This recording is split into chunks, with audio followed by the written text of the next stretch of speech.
Bismillah. Assalamualaikum warahmatullahi wabarakatuh.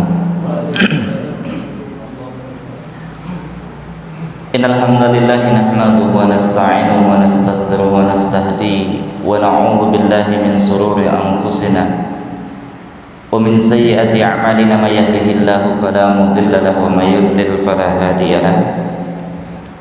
Asyhadu an la ilaha illallah wahdahu la syarika lah wa asyhadu anna Muhammadan abduhu wa rasuluhu la nabiyya wa la rasula ba'da. Allahumma salli wa sallim wa barik wa an'im wa zid wa karim ala nabiyyil mustafa sallallahu alaihi wasallam wa ala alihi wa ashabihi wa tabi'in wa tabi'i tabi'in wa man tabi'ahum bi ihsanin ila yaumiddin. Yaqulullah tabaraka wa ta'ala fi kitabihil karim, a'udzu billahi minasyaitonir rajim, bismillahirrahmanirrahim. Ya ayyuhalladzina amanu taqullaha haqqa tuqatih wa la tamutunna illa wa antum muslimun. Ya ayyuhan nasu taqu rabbakumul ladzi khalaqakum min nafsin wahidah wa khalaqa minha zawjaha wa batta minhuma rijalan katsiran wa nisaa'a wattaqullaha alladzi tasaaluna bihi wal arham innallaha kana 'alaikum raqiba. Ya ayyuhalladzina amanu taqullaha wa qulu qawlan sadida yuslih lakum a'malakum wa yaghfir lakum dhunubakum wa may yuti'illaha wa rasulahu faqad faza fawzan 'azima. Qala Rasulullah sallallahu alaihi wasallam, fa inna asdaqal hadisi kitabullah wa khairul hadi hadi Muhammadin sallallahu alaihi wasallam, syarrul umuri muhdatsatuha wa kullu muhdatsatin fid dini bid'ah wa kullu bid'atin dhalalah wa fi riwayah kullu dhalalatin finnar. Asyraful muslimin muslimat jamaah majelis ilmu yang insyaallah dimuliakan oleh Allah Subhanahu wa taala. Alhamdulillah, bersyukur kita kepada Allah Subhanahu wa taala yang hingga malam hari ini Allah masih menetapkan iman dan Islam di dada kita. Allah jadikan karunia-karunia yang indah untuk kita rasakan. Allah berikan berbagai kenikmatan. Yang Allah tuntut kepada kita adalah bagaimana kita mensyukuri dengan sebaik-baiknya. Mudah-mudahan apa yang kita lakukan, apa yang kita kerjakan di malam hari ini bagian daripada bentuk rasa syukur kita kepada Allah, sehingga Allah akan semakin sayang, Allah akan semakin cinta kepada kita semua. Salawat dan salam tak lupa kita sanjung agungkan kepada junjungan kita Nabiullah Muhammad sallallahu alaihi wasallam beserta keluarga, sahabat, tabi'in, tabi'ut tabi'in dan orang-orang yang istiqamah meniti mengikuti jejak langkah Rasulullah sallallahu alaihi wasallam. Dengan harapan mudah-mudahan kita semua para pengikut yang setia kepada Nabi sallallahu alaihi wasallam kelak akan mendapatkan syafaat dari beliau. Amin ya rabbal alamin. Para jemaah, Bapak Ibu dan teman-teman sekalian yang dimuliakan oleh Allah Subhanahu wa taala, pada malam hari ini kita ingin membicarakan tentang cara untuk menyempurnakan cinta. Cinta yang dimaksudkan adalah cinta kepada Allah Subhanahu wa taala. Dan kita semua sepakat, kita semua sudah tahu bahwa tidak ada cinta yang paripurna, tidak ada cinta yang lebih sempurna daripada cintanya Allah Subhanahu wa taala. Karena manakala Allah Subhanahu wa taala sudah meletakkan cintanya kepada seorang hamba, maka hamba itu akan kemudian ditunjukkan kepada kebaikan-kebaikan sehingga kebaikannya akan semakin melimpah. Kebaikan-kebaikan itu akan mengarahkan untuk dirinya mudah melangkah menuju surganya Allah Subhanahu wa taala. Oleh karenanya menjadi penting sekali bagi kita untuk mengetahui bagaimana cara-cara untuk menyempurnakan cinta kita kepada Allah Subhanahu wa taala. Karena apapun bentuk cinta yang kita dapatkan di dunia ini, kalau bukan cintanya Allah Subhanahu wa taala, boleh jadi itu akan sirna seketika. Apapun bentuk cinta yang kita peroleh, yang kita dapatkan di dunia ini, kalau tidak dilandasi, didasari dengan cintanya Allah, maka boleh jadi itu juga akan segera sirna. Sekali lagi bahwa tidak ada cinta yang lebih mulia dan lebih utama daripada cintanya Allah Subhanahu wa taala. Oleh karenanya mengejar cinta Allah Subhanahu wa taala berarti sama halnya kita mengejar keridhaannya, sama halnya kita mengejar surga yang telah Ia janjikan kepada kita. Para jamaah sekalian dirahmati oleh Allah, kalau cara untuk memperoleh dan menyempurnakan cinta itu sebagaimana yang digambarkan oleh para ulama, di antaranya Al-Imam Ibnu Qayyim Al-Jauziyah di dalam kitab Tazkiyatun Nufusnya, kemudian juga di dalam kitab Al-Bahrul Ra'iq fi Zuhdi wa Raqa'iq, Syekh Ahmad Farid beliau juga menjelaskan bagaimana tentang kaitannya cinta. Dan di sana para ulama memberikan penjelasan paling tidak ada 3 cara untuk menyempurnakan cinta. Cara yang pertama adalah mengalahkan hawa nafsu. Cara yang pertama adalah mengalahkan hawa nafsu. Berbicara tentang nafsu di dalam kitab Tazkiyatun Nufus, para ulama membaginya menjadi 3. Nafsu itu ada 3, zatnya 1 tapi pembagiannya ada 3. Yang pertama adalah nafsun mutmainnah. Apa itu nafsun mutmainnah? Dijelaskan, diterangkan secara panjang di dalam Al-Quran surat Al-Fajr, kita akan mendapatinya. Ya ayyatuhan nafsul mutmainnah, wahai jiwa yang tenang. Dijelaskan di sana jiwa yang tenang itu ada beberapa indikasi. Kalau bentuk kecintaannya kepada Allah lebih tinggi daripada kecintaan kepada selainnya, itu tanda nafsun mutmainnah. Kalau dia semakin cinta kepada yang mendatangkan cinta kepada Allah Subhanahu wa taala lebih berat daripada cinta kepada selainnya, tanda nafsun mutmainnah. Nafsun mutmainnah juga kalau pemiliknya bisa ridho terhadap segala ketetapan dan keputusan Allah Subhanahu wa taala, ini tandanya nafsun mutmainnah. Gambarannya simpel. Ketika seorang istri mendengarkan bahwa ada berita suaminya telah menikah lagi, maka kalau istri itu mengucapkan alhamdulillah, itu tandanya dia ridho, dan itulah wanita yang mutmainnah.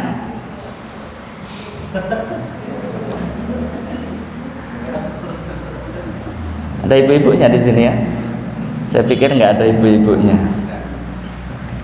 Tapi kalau kemudian sang istri mengatakan innalillah, maka itu adalah ciri istri yang sabirah.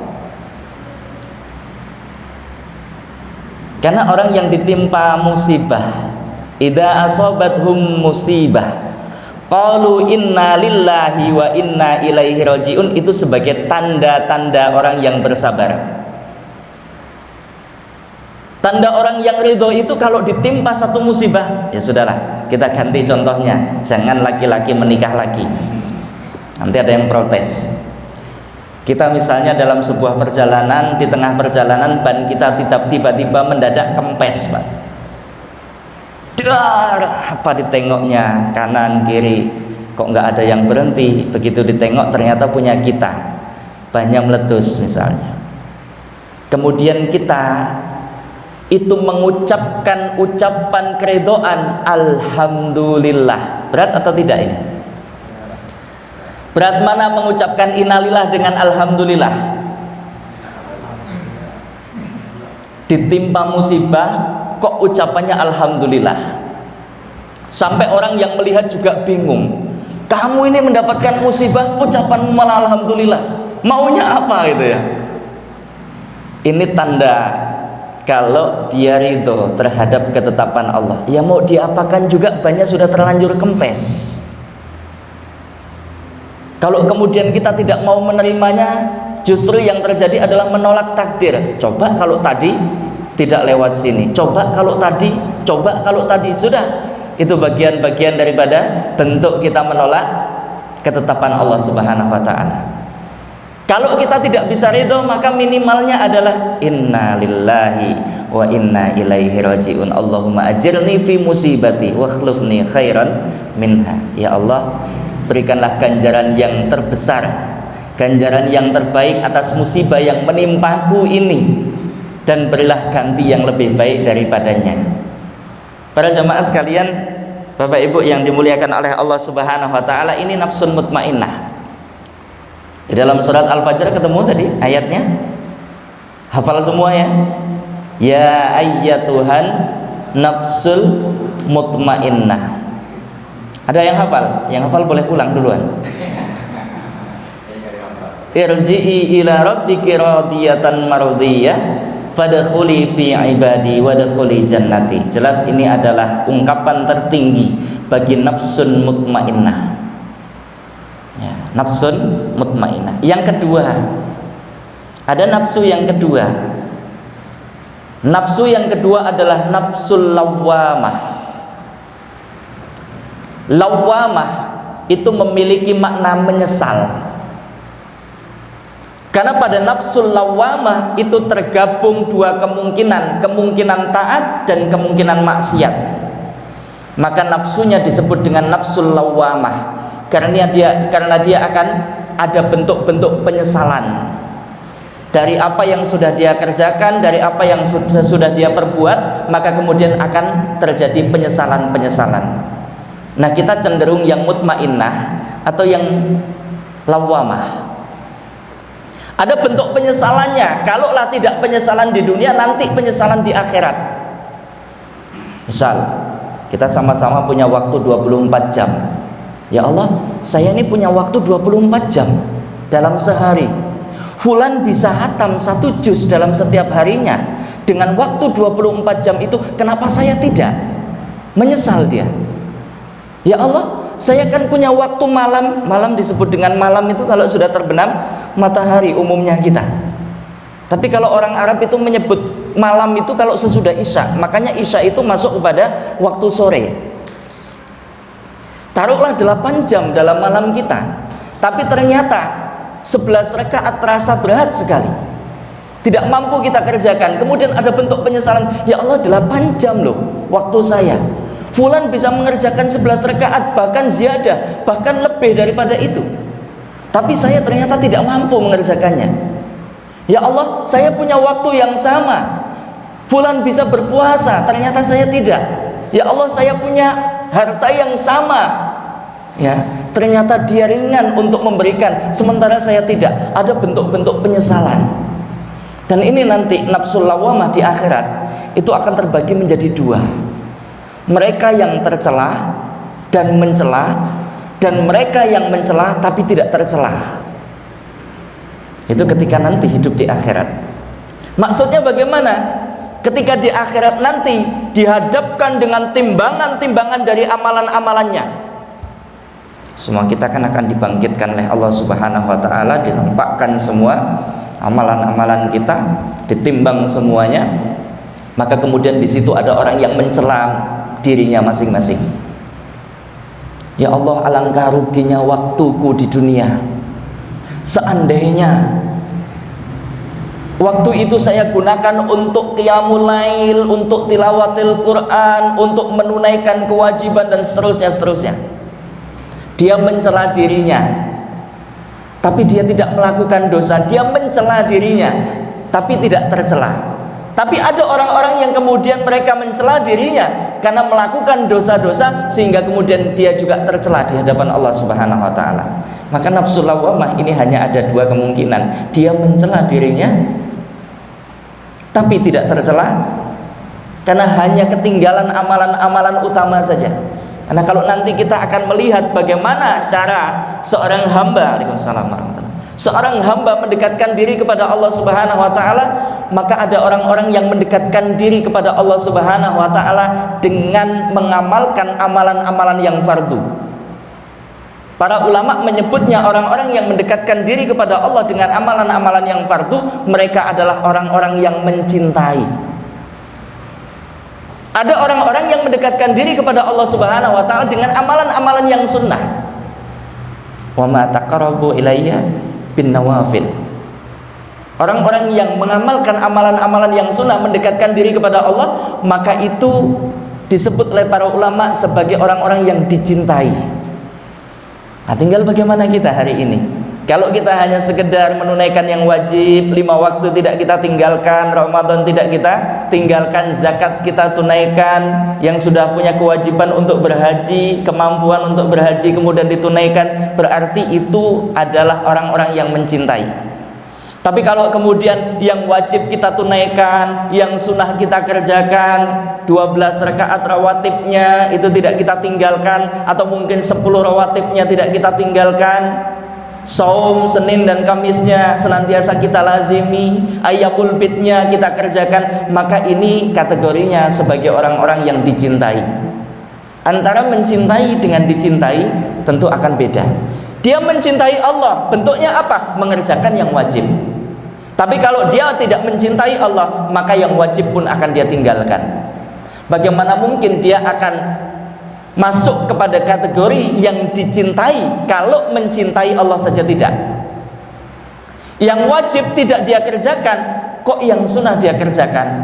Ini jelas tidak pas. Maka ini kalau kita berbicara tentang bagaimana orang yang mendekat kepada Allah Subhanahu wa taala, ada orang yang mencintai, ada yang dicintai oleh Allah Subhanahu wa taala.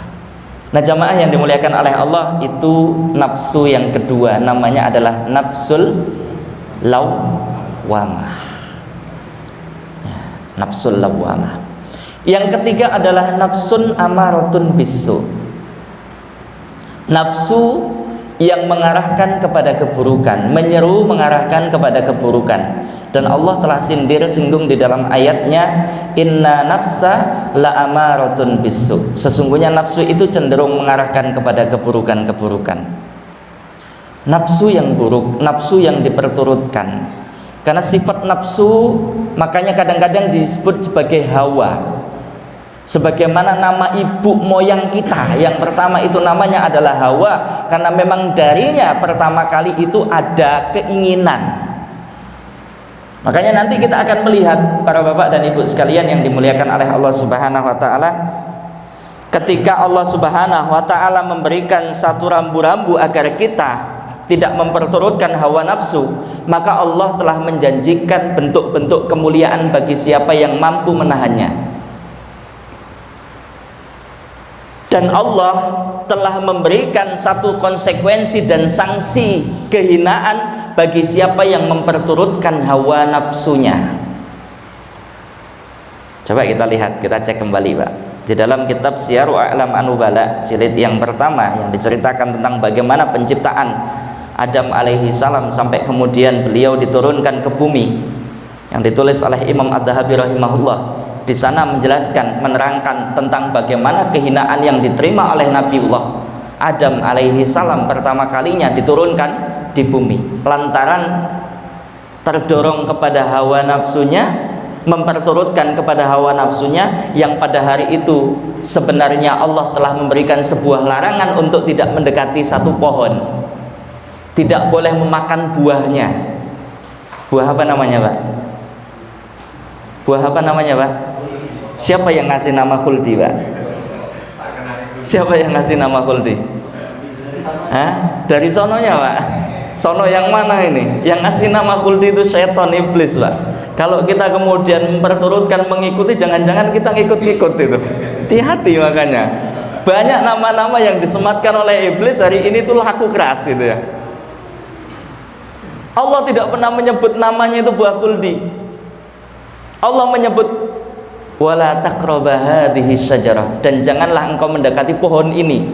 Disebut nggak namanya? Nggak. Tapi iblis menggoda, makan buah ini, buah kekekalan. Khuldi itu kan maknanya adalah kekekalan. Itu nama yang dibuat-buat sama setan. Dan hari ini banyak sekali nama-nama yang dibuat sama setan menjadi nama yang populer ya. Contohnya apa Pak? PSK sebutannya kupu-kupu malam itu ya. Oh, ini akhirnya kemudian menjadi populer. Dan nama-nama yang sebenarnya itu bagus, Allah Subhanahu wa taala memberikan sebutan. Kaum muslimin juga cinta terhadap nama-nama tersebut, tapi ternyata kemudian diberikan hiasan-hiasan, bukan hiasan-hiasan, rasa-rasa ketakutan terhadap penyebutan nama-nama yang baik itu. ketika Nabi Adam alaihissalam digoda untuk memakan buah tersebut, maka Nabi Adam alaihissalam hanya menolaknya, nehi, ndak. Ya. Tapi ternyata iblis punya cara, digodalah istrinya, ditawari untuk memakan buah tersebut, tergodalah. Begitu sudah tergoda, maka wanita, sang istri ini yang menggoda kepada suaminya. Banyak orang terjerumus kepada korupsi pada sebuah instansi sebenarnya bukan karena bujukan dari dalam dirinya sendiri, tapi bujukan dari sebelah kirinya. Siapa itu?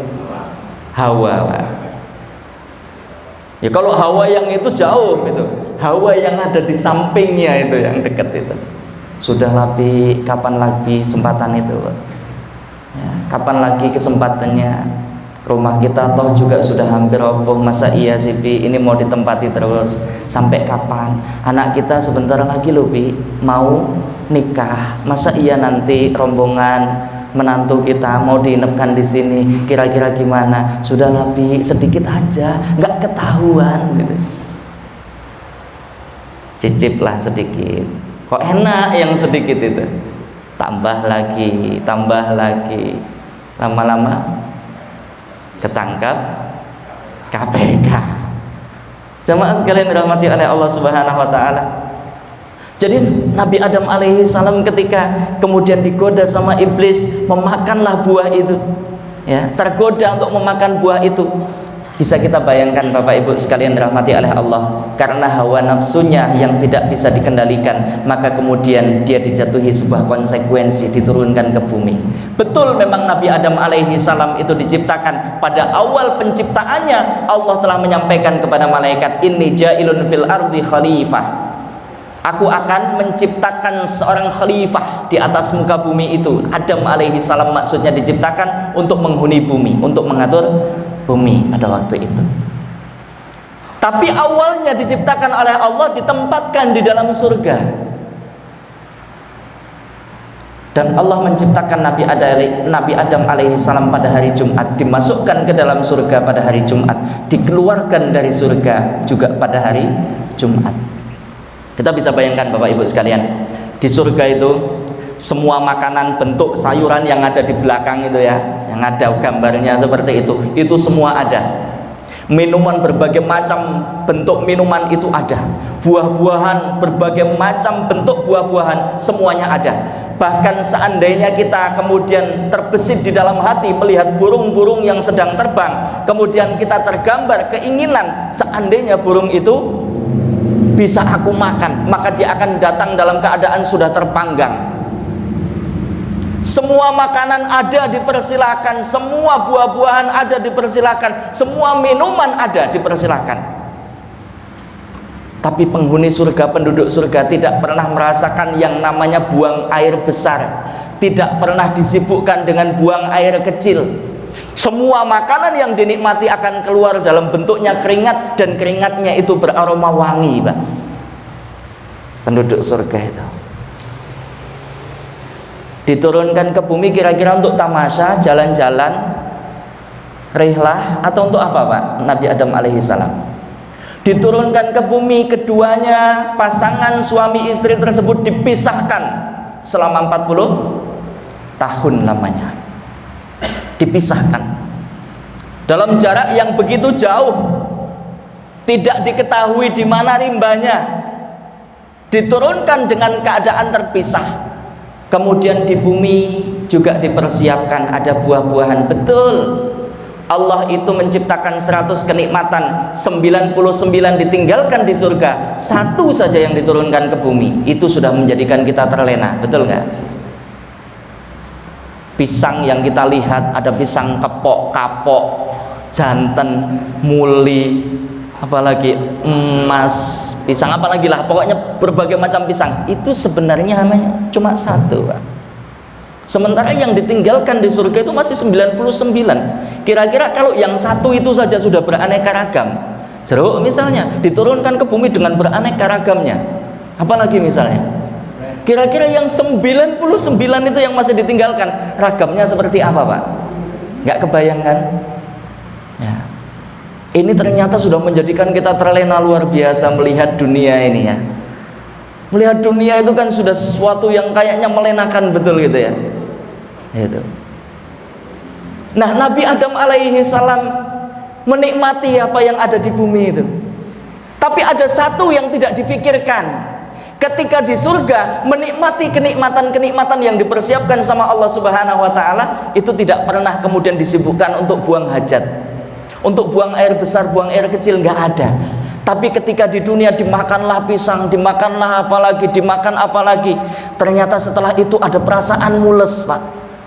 Dan itu dijelaskan oleh Imam Adz-Dzahabi rahimahullah bahwa pada saat itu merasakan bagaimana penderitaannya. Orang mau buang air besar, Pak, bisa kita bayangkan. Di rumah kita misalnya kita punya anak 5, toiletnya cuma 1, Pak ya, toiletnya cuma 1. Pas kebetulan bapaknya ada di dalam, anak-anaknya sama ibunya geblet bareng-bareng, ketuk pintu, sudah belum, cepetan, gantian gitu ya. Yang di dalam mah santai-santai saja, paling-paling ngomong ngesaki watu. Ngerti nggak ngesaki watu, Pak? Suruh ngantongi batu. Ada ya? Itu kan bingung kan kita ya? Sudah merasakan kebingungan luar biasa itu. Itu baru kemudian satu bentuk ujian itu. Nah, Nabi Adam alaihi salam merasakan itu bukan kemudian bingung mau mencari tempat di mana. Seandainya pada waktu itu nongkrong di atas Tunggak Bayur atau pohon apa namanya bawah pohon kopi misalnya, itu sudah nggak ada yang lihat. Apa kemudian kepikiran nanti ada yang ngintip? Siapa yang mau ngintip? Wong bumi itu cuma sendirian gitu ya. Ada satu kawannya jauh sana.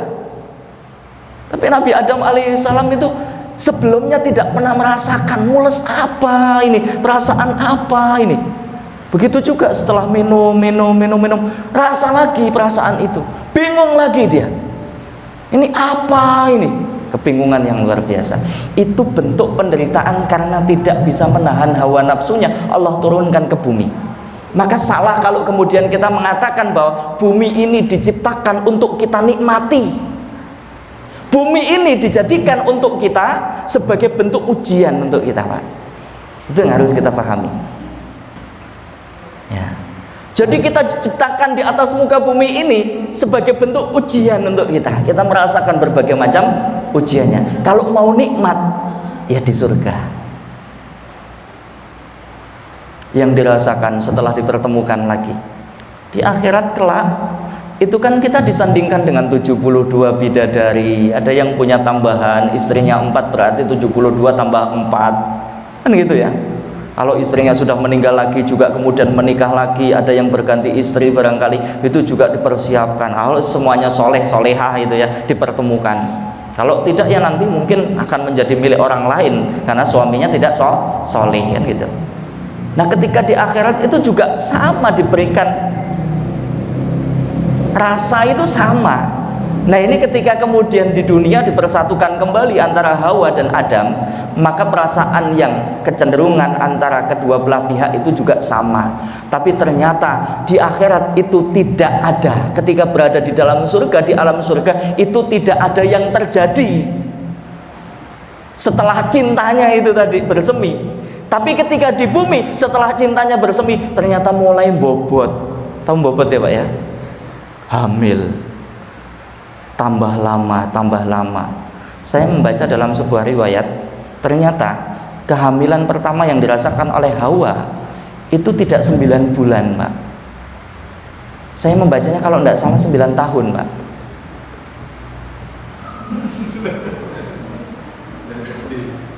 Ada ibu-ibu yang hamil 9 tahun, Bu? Nggak ada ya. Coba nanti dicek lagi. Bapak Ibu sekalian dirahmati oleh Allah Subhanahu wa taala, bisa dirasakan bagaimana beratnya beban itu. Belum lagi kemudian setelah mau merasakan kelahirannya. Begitu mau melahirkan itu kebingungan yang luar biasa lagi. Siapa bidan pertamanya? Nggak nemu bidannya. Ini bentuk kehinaan yang diberikan oleh Allah Subhanahu wa taala. Penderitaan yang diberikan oleh Allah Subhanahu wa taala kepada siapa yang memperturutkan hawa nafsunya, dan itu tidak ditolak oleh para ulama, manapun tidak ditolak. Makanya Nabi Adam alaihi salam juga berdoa. Dalam sepanjang doanya beliau senantiasa memohon, meminta kepada Allah, Rabbana dzalamna anfusana. Bapak yang dimuliakan karena mampu menahan nafsunya, Pak. Yusuf alaihi salam. Ada yang namanya Yusuf di sini? Tidak ada. Yusuf alaihi salam. Ya. Kita baca dalam sirahnya. Kita baca juga di dalam Al-Quran surat Yusuf. Di sana disebutkan bagaimana tentang Nabi Yusuf alaihi salam. Nabi Yusuf alaihi salam yang memiliki keistimewaan karena ketampanannya. Dari kecil sudah bermimpi. Tapi lihat bagaimana mimpinya Nabi Yusuf yang diceritakan kepada bapaknya. Ya abati, inni ara fil manami. Loh, kok itu? Ya abati, inni ra'aitu ahada asyara kaukaba wasyamsa wal qamara ra'aituhum li sajidin. Wahai bapakku, aku melihat dalam mimpiku bahwa ada 11 bintang yang mengelilingiku bersujud. Tapi ternyata Nabi Yakub bapaknya mengatakan, la taqsus ru'yaka ala ikhwatika fayakidu laka kaidah. Wahai anakku, jangan engkau ceritakan mimpimu itu. Ini kalau kemudian kita ambil hikmah, Pak, kadang-kadang kita itu punya cita-cita, punya keinginan selalu kita sebut-sebut. Maka ini begitu kita bareng-bareng gitu ya, mendapatkan cerita-cerita, kisah-kisah orang-orang yang hari ini itu membangun pondok-pondok pesantren itu, kadang-kadang kita merasakan minder, Pak. Ada yang bercerita pimpinan pondok pesantren A, itu lahan yang sudah dibebaskan, ada 78 hektar yang sudah dibebaskan untuk rencana pondoknya. Ada yang menceritakan lagi, termasuk Iskarima itu sudah punya lahan 250 hektar. Di Bangka itu ada pondok pesantren Tazaka sudah punya 1000 hektar. Kita kira-kira sudah punya berapa hektar, Pak? Satu rantai, Pak. Alhamdulillah satu rantai sudah dibebaskan. Nah, ini juga tidak semestinya kita itu menceritakan semuanya. Ternyata bagian daripada strategi. Kenapa? Kalau sampai kemudian kita punya cerita, misalnya kita habis membebaskan satu lahan, kemudian kita ceritakan lagi lahan yang sana juga mau kita bebaskan, itu mesti besok pagi, nggak usah nunggu lama-lama, harganya naik. Maka nggak usah ceritakan. Kalau orangnya datang minta dibeli, tawar. Kalau boleh tak beli segini, kita nggak punya duit. Tapi kalau ngerti kita punya duit, mau membebaskan, ini harganya bisa lipat-lipat. Nggak karu-karuan. Kita ketemu dengan salah seorang pendiri pondok pesantren yang ada di Pesawaran. Hari ini sudah punya 78 hektar lahannya. Pembebasannya dengan harga yang tidak mahal, 10.000 per meternya. Tapi sampai sekarang juga tidak mau ngasih tahu itu tempatnya di mana gitu ya. Karena kalau dikasih tahu tempatnya di mana, barangkali nanti akan dibeli sama orang gitu ya. Orang yang punya duit langsung datang ke sana membeli dan harganya akan semakin mahal. Nah, Bapak Ibu sekalian dirahmati oleh Allah Subhanahu wa taala, Nabi Yusuf alaihi salam yang punya keistimewaan dan kegantengannya itu, yang kemudian dimasukkan ke dalam sumur oleh saudara-saudaranya, yang kemudian ditemu oleh ibu yang nanti mengasuhnya. Maka setelah diasuh semakin tambah dewasa, semakin kelihatan ganteng. Eman-eman temen gitu ya. Ibarat kita ngelus-ngelus ngerawat timunnya bagus kok dipetik orang. Itu kan rasa-rasanya gimana gitu ya. Ini kalau bisa tak petik sendiri sajalah. Ini kurang lebihnya seperti itu. Maka kemudian si wanita, siapa namanya? Dari mana kan tahu namanya? Dari sononya lagi itu ya. Banyak yang dari sono terus ini. Enggak ada yang dari sini itu. Zulaikha. Allah alam bisawab, saya tidak pernah menemukan nama itu disematkan dengan nama Zulaikha dari mana, saya belum pernah menemukan. Barangkali kalau ada yang sudah menemukan namanya Zulaikha dari hadis mana gitu ya, ditemukan di ayat yang mana, silahkan nanti dibawa. Tapi yang disebutkan di situ adalah Imra'atul Aziz, istrinya Al-Aziz, punya kecenderungan sampai pada akhirnya kemudian keduanya sudah berada di dalam ruangan yang pintu-pintunya sudah ditutup. Wa ghalaqatil abwab wa qalat haytalak. Pintu-pintu sudah ditutup rapat-rapat, maka kemudian sang wanita mengatakan, "Hei Reneo, kemarilah. Haytalak, haytalak. Kemarilah, kemarilah." Kira-kira kalau kita, Pak, yang dipanggil kayak gitu, Pak. Ini bukan wanita biasa loh, Pak. Kita kadang-kadang ngelihat yang di depan kita, kelihatan rambutnya terurai, Masya Allah cantiknya, barang diselip kita naik motor itu ya, ditengok ternyata wanita jadi-jadian.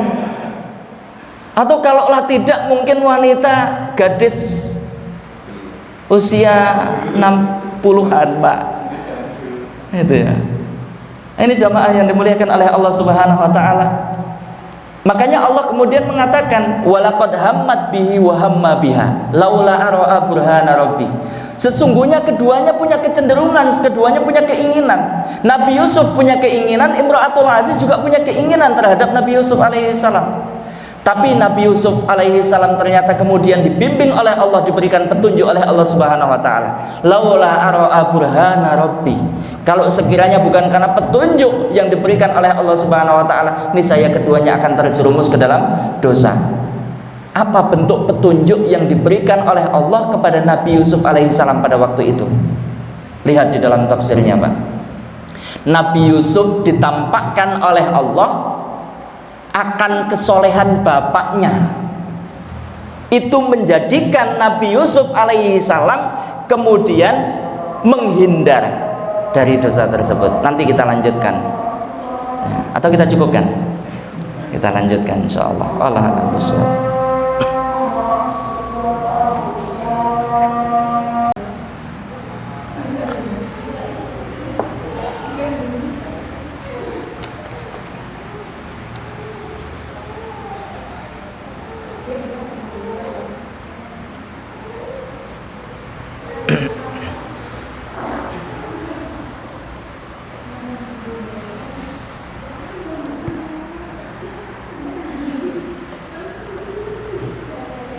Baik, kita lanjutkan.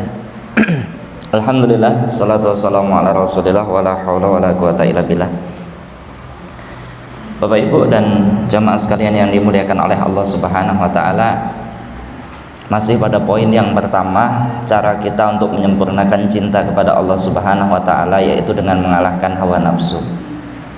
Sebab orang yang mampu mengalahkan hawa nafsu, maka dia akan diberikan kemuliaan. Sebaliknya orang yang memperturutkan hawa nafsunya, itu dia akan mendapatkan kehinaan. Allah sempurnakan di dalam ayatnya yang menjadi peringatan bagi kita semua. Dalam surat An-Nazi'at ayat yang ke-37 sampai 41.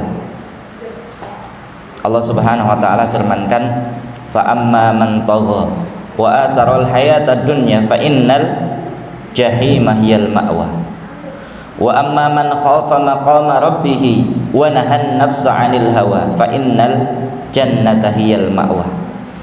Adapun orang-orang yang memperturutkan, melampaui batas dan lebih mengutamakan pada kehidupan dunia, fa innal jahima hiyal ma'wa, maka tempat kembalinya adalah neraka jahim. Dan siapa yang kemudian bertakwa kepada Allah Subhanahu wa taala dan menahan nafsunya, maka tempat kembalinya adalah surga yang penuh dengan kenikmatan. Intinya bahwa siapa yang memperturutkan hawa nafsunya, maka dia akan terjerumus kepada kehinaan, dan siapa yang mengendalikan hawa nafsunya, maka dia akan dimuliakan oleh Allah Subhanahu wa taala. Sebagaimana contohnya adalah Nabiullah Yusuf alaihi salam. Tadi kita sudah sampai pada potongan ceritanya. Nabi Yusuf alaihi salam ketika digoda oleh Imra'atul Aziz, dan kemudian Allah memberikan petunjuk yang dijelaskan oleh para ulama. Petunjuk itu didatangkan oleh Allah Subhanahu wa taala kepada Nabi Yusuf alaihi salam dalam bentuknya adalah lintasan kesolehan yang dilakukan oleh orang tuanya. Ini menjadi perhatian bagi kita para bapak dan para ibu yang punya anak. Kalau anak kita masih usia 2 tahun, usia 3 tahun, 4 tahun, 5 tahun, gede-gedenya umur 10 tahun, mungkin kita untuk mengendalikannya masih gampang, mudah untuk kita mengendalikannya. Anak kita nggak boleh mainan HP kita ambil, selesai, nangis paling ya berapa lama dia menangis. Anak kita misalnya dilarang untuk makan apa, untuk minum apa, cukup kita tidak membelikannya, kita tarik kalau yang sudah dibeli dan lain sebagainya. Tapi kalau anak kita sudah menginjak usia-usia yang remaja, usia sudah lebih dewasa, lebih gede lagi daripada usia sebelumnya, maka tentu akan semakin sulit untuk kita bisa mengendalikan anak kita. Belum lagi kalau kita punya pekerjaan, menuntut waktu kita banyak keluar, sehingga kemudian tidak bisa mengawasi 24 jam terhadap anak-anak kita. Maka yang paling mungkin untuk kita kerjakan supaya anak kita tetap mendapatkan petunjuk dan pengarahan dari Allah Subhanahu wa taala adalah bagaimana kita membangun kesolehan kepada Allah Subhanahu wa taala. Karena itu yang nanti akan diberikan oleh Allah Subhanahu wa taala sebagai bentuk petunjuk, yang kemudian menjadikan anak kita barangkali sudah terjerumus kepada na'udzubillah narkoba misalnya, atau terjerumus kepada kemaksiatan misalnya, sementara kita tidak bisa mengendalikannya, maka boleh jadi suatu saat nanti dia akan mendapatkan hidayah kembali, menemukan petunjuk kembali dengan lantaran wasilah dia mengingat kesolehan bapaknya. Ya Allah, bapakku seorang yang saleh, yang ikut dalam pembangunan pesantren. Masa iya saya harus terjerumus kepada narkoba seperti ini? Dia akan kemudian kembali menemukan jalannya kembali. Tapi kalau kita tidak membangun kesolehan itu, jangan-jangan Allah juga tidak akan memberikan petunjuk kepada anak kita melalui kesolehan itu. Karena tidak ada wujud kesolehan yang dimiliki oleh orang tuanya, sehingga dengan apa Allah akan memberikan petunjuk kepada anaknya? Maka ini yang paling mungkin, Pak. Bangun terus kesolehan kita supaya anak kita mendapatkan petunjuk dari Allah Subhanahu wa taala. Dan kalau anak kita melakukan pelanggaran, melakukan kesalahan-kesalahan, itu bisa jadi karena bentuk kelalaian kita sebagai orang tua. Sehingga yang paling harus ditekankan kepada kita masing-masing para orang tua, baik bapak maupun ibu, adalah bangun kesolehan kepada Allah, maka Allah akan arahkan anak-anak kita. Itu yang kemudian diberikan oleh Allah kepada Nabiullah Yusuf alaihi salam. Lintasannya adalah kesolehan bapaknya Nabiullah Yakub alaihi salam, sehingga kemudian menjadikan Nabi Yusuf alaihi salam tidak terjerumus ke dalam dosa. Dan apa yang diperoleh berikutnya? Kemuliaan semuanya Allah peruntukkan bagi dia. Laula ara'a burhan rabbi. Ini jamaah yang dimuliakan oleh Allah Subhanahu wa taala. Maka untuk mengalahkan hawa nafsu, Imam Ibnu Qayyim Al-Jauziyah memberikan kiat-kiat, paling tidak ada 7 langkah. Ada 7 langkah untuk kita bisa mengalahkan hawa nafsu. Yang pertama, memikirkan untuk apa kita diciptakan. Untuk apa, Pak, manusia diciptakan? Beribadah. Sepakat ya, manusia diciptakan untuk beribadah. Dalilnya mana? Dalilnya mana, Pak?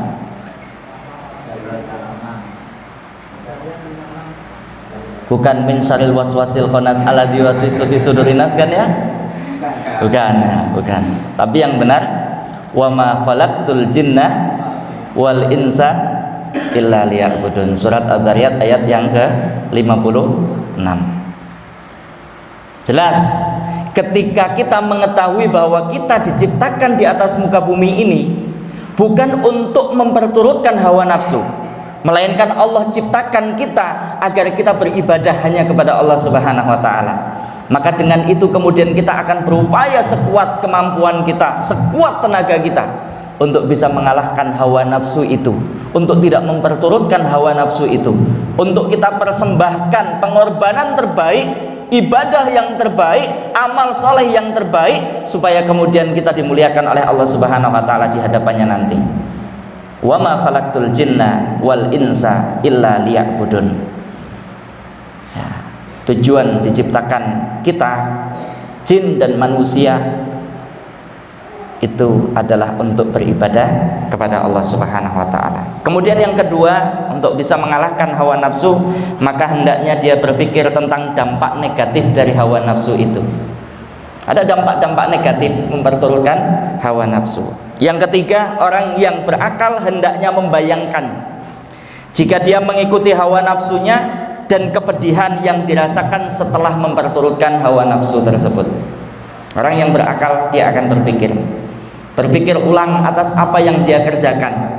Tidak spontanitas dia memperturutkannya, tapi dipikir-pikir, ini kalau saya kerjakan. Bahkan kalau orang yang cenderung lebih dominan ketakwaan dan ketaatannya kepada Allah Subhanahu wa taala, jangankan kok melakukan perbuatan yang maksiat, melakukan perbuatan yang tidak ada dampak positif atau kebaikannya, itu saja mulai dipikirkan. Ya. Dipikirkan, bukan hanya sebatas kepada, misal begini, kita sudah punya kendaraan misalnya, kita pingin kendaraan kita mau ganti lagi gitu ya, itu pertimbangannya bukan pertimbangan kepada ada duitnya atau tidak, pertimbangannya sisi kemanfaatan untuk ukhrawinya mana. Kalau hanya kepada sisi pertimbangan duniawinya, wah kalau saya naik Pajero kan lebih ganteng daripada sekedar naik Avanza. Itu pertimbangan duniawi.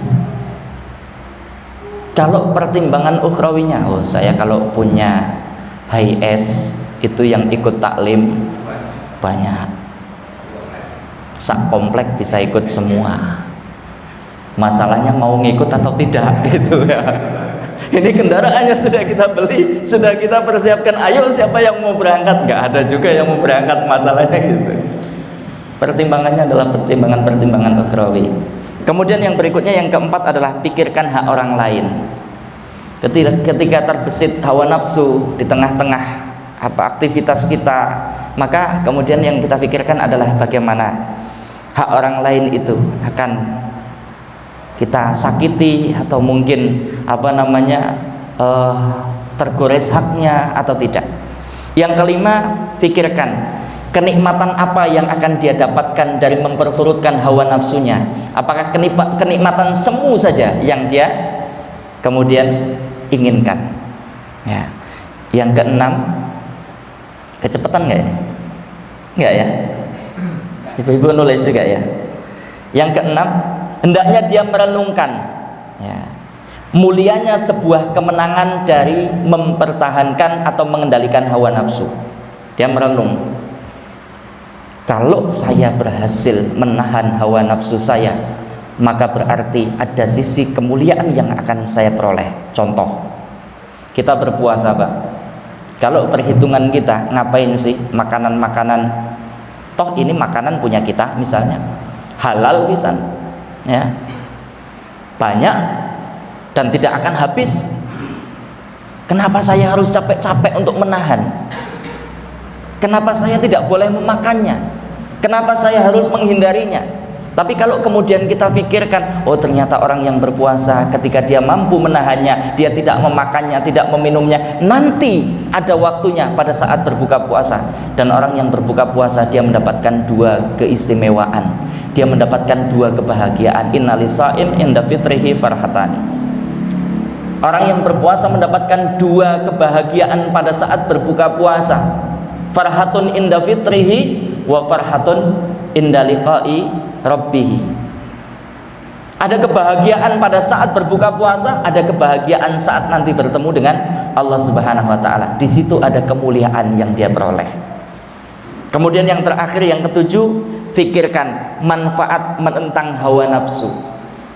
Manfaatnya kalau kita tentang hawa nafsu kita tidak berturutkan, maka yang ada adalah kebahagiaan-kebahagiaan yang sudah dijanjikan oleh Allah Subhanahu wa taala. Kemudian cara yang berikutnya, sampai jam berapa saya dikasih waktu Ustaz? Jangan bilang sampai malam-malam itu ya, kasihan. Ada yang lebih jauh dari saya. Kalau Ustaznya nanti diantarkan pulangnya boleh Pak. Nanti tak antar kembali ya.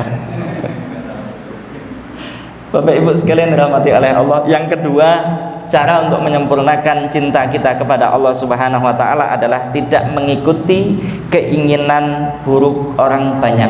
Kalau kita berbicara tentang kebanyakan orang sekarang, banyak mana orang yang mengarahkan kepada kebaikan atau orang yang cenderung kepada keburukan? Banyak mana orang yang melakukan keburukan dengan orang yang melakukan kebaikan? Kayaknya nggak yakin banget gitu ya. Hah? Pernah ngitung, Mbak? Nggak, gampang saja sih sebenarnya. Coba kita cek kembali masjid-masjid di lingkungan sekitar kita. Banyak mana orang-orang yang mengejar untuk bisa sholat berjamaah dengan orang-orang yang mencukupkan dengan sholatnya di rumah, yang sholat subuhnya di masjid itu bisa full sebagaimana sholat Jumat masjidnya. Dan kalau sampai itu terjadi, maka itu tanda-tanda kemenangan Islam, Pak. Sholat subuh kok seramai dengan sholat Jumat, itu tanda-tanda kemenangan daripada Islam.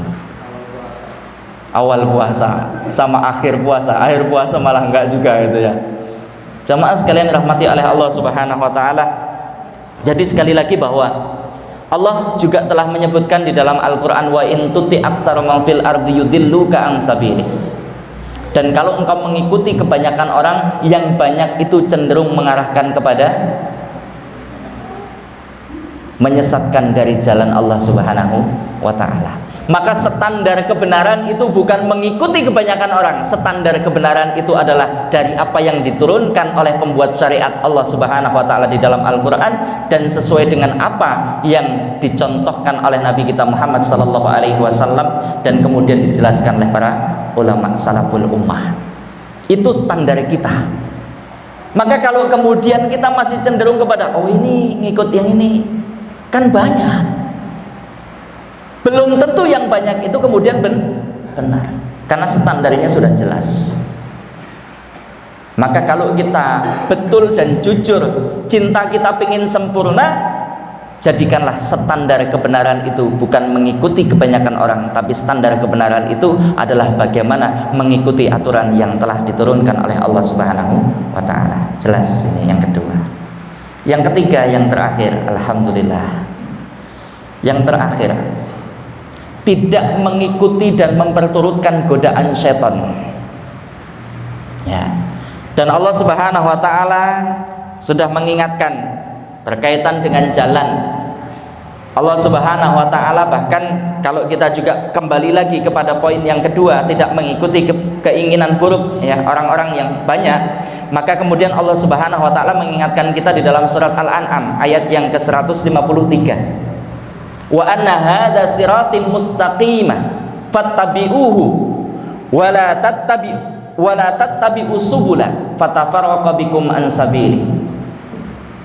Wa anna hadza siratim mustaqimah, dan inilah jalanku yang lurus. Bapak Ibu dan teman-teman sekalian yang dirahmati oleh Allah, ketika Allah menyebut jalannya Allah, maka Allah menggunakan kata-kata sirat.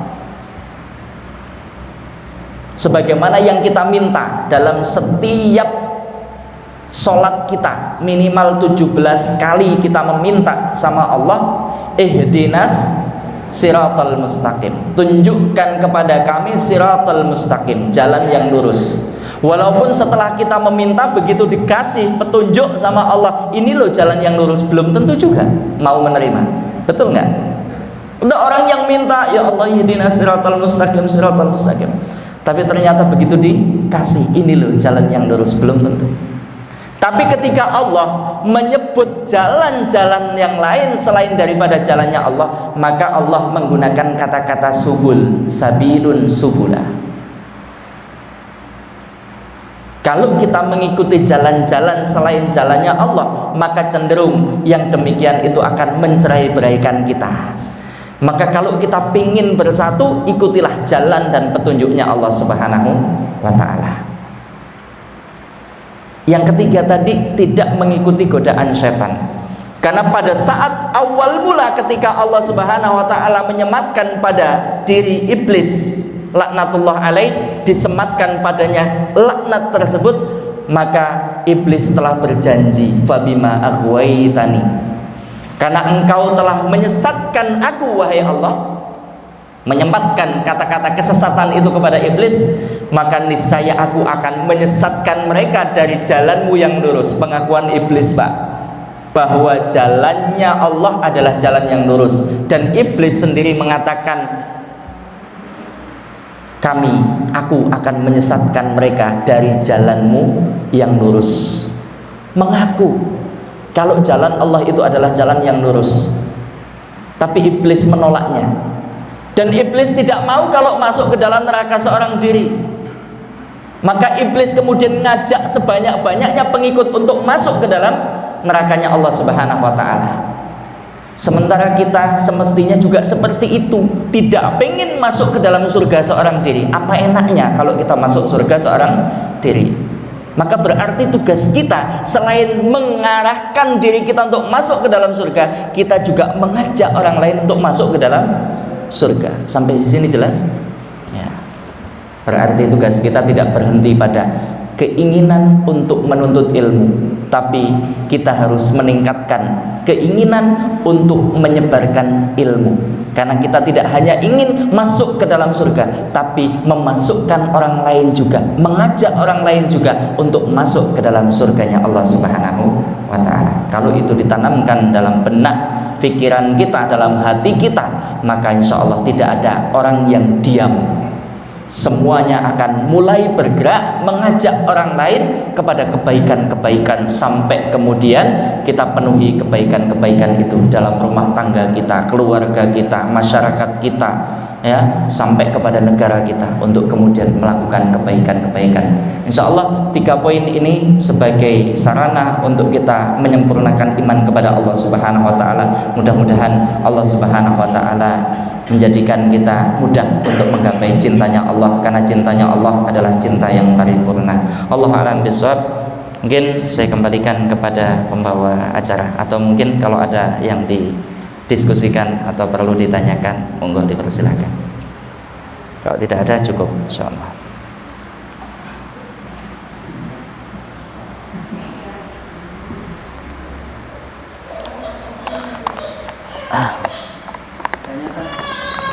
Monggo, Pak. Waalaikumsalam warahmatullahi wabarakatuh. Saya mau bertanya masalah sirat. Ada orang mengatakan bahwa sirat itu nanti di akhirat bagaikan tahun 37. Jadi sebenarnya sirat adanya sekarang ini apa nanti? Karena ada beberapa versi yang mengatakan nanti, ada juga yang mengatakan sekarang. Kita aja. Baik. Baik, alhamdulillah wassalatu wassalamu ala Rasulillah wala haula wala quwata illa billah. Kalau sirat yang nanti di akhirat akan kita jumpai itu adalah bentuknya jembatan, Pak. Tapi kalau sirat yang ditunjukkan oleh Allah di dalam ayat ini jelas adalah jalannya Allah. Maksudnya kita meminta untuk ditunjukkan petunjuk kepada jalannya Allah yang kita tapaki hari ini. Maka wa anna hadza sirati mustaqimah fattabi'uhu, perintahnya adalah ikutilah. Itu berarti menunjuk kepada jalan yang telah digariskan oleh Allah Subhanahu wa ta'ala, bukan jembatan yang dibentangkan untuk kita jembati. Adapun itu nanti ya juga akan kita dapati.